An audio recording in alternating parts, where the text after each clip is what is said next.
I think what is clear is that the administration is trying to send a signal to the countries where they don't believe that trade talks are going particularly well.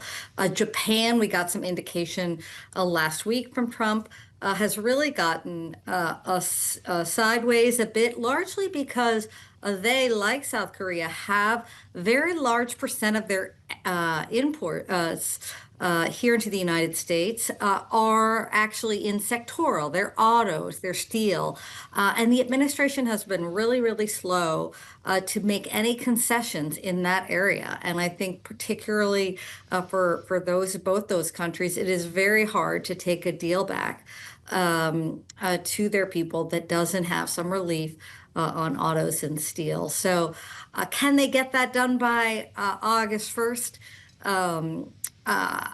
That's a tall order, but either way, I think what the president is trying to signal is that, yeah, these deals, some of them are going well, but some are a little bit slower than we think and want, and we are looking for these countries to step up their offers.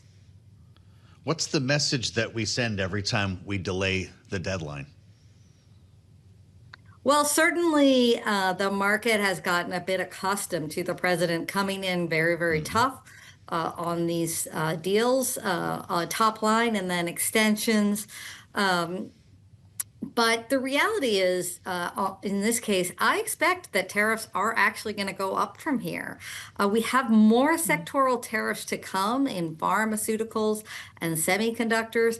Some of these countries, as we saw with Vietnam, are not going to land at 10%. So if we're at a weighted average of around 15% right now, the next arrow we think is up.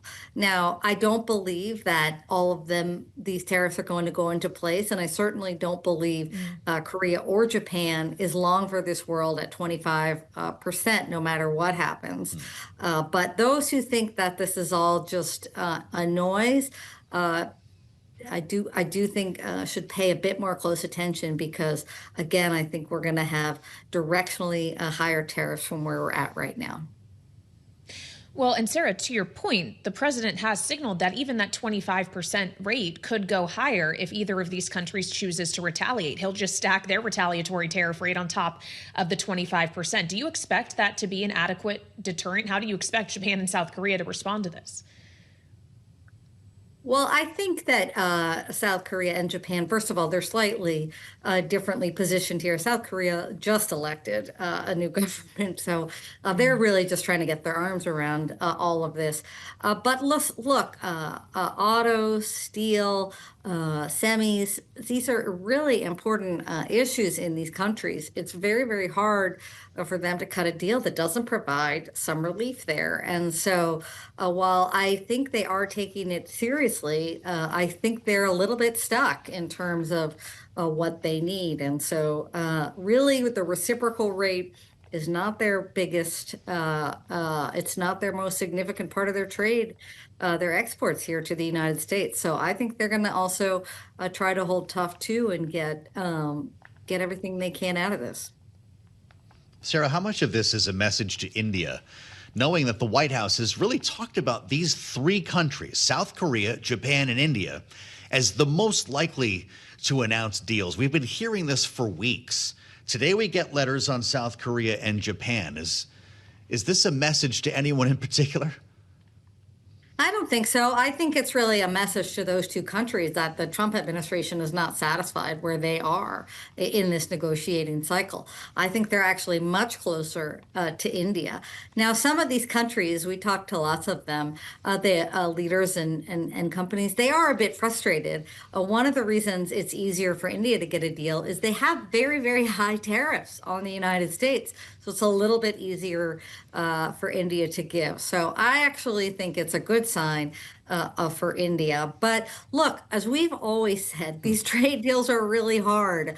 They're, the irritants in trade relationships, whether it's an ally or not, they are there for a reason. These are hard issues. So I think the reality is cutting this many deals this fast is just challenging. It's why even with Vietnam, who was very anxious to cut a deal, we've still seen very, very few details about precisely really what it looks like.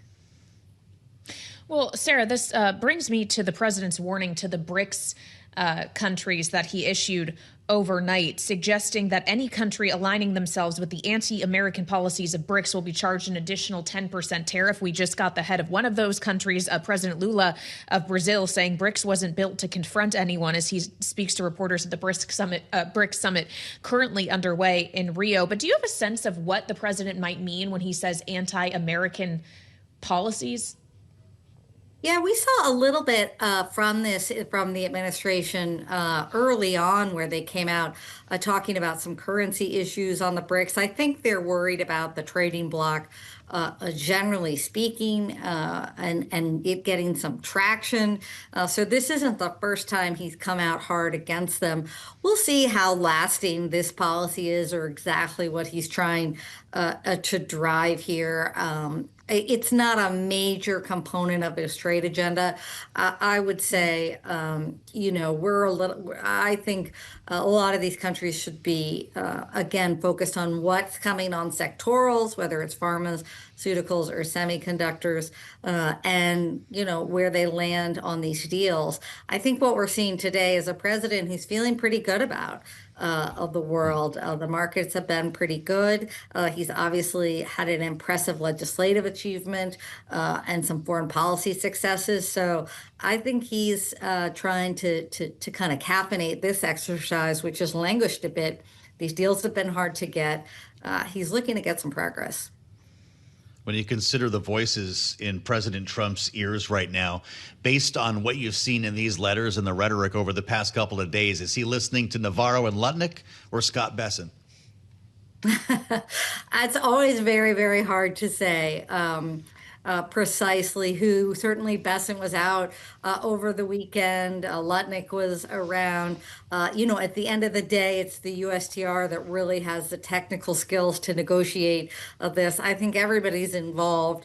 But certainly somebody's got his attention who believes he's got some bandwidth here to be a little tough and to drive the deal he wants. Again, as we've seen, these do not always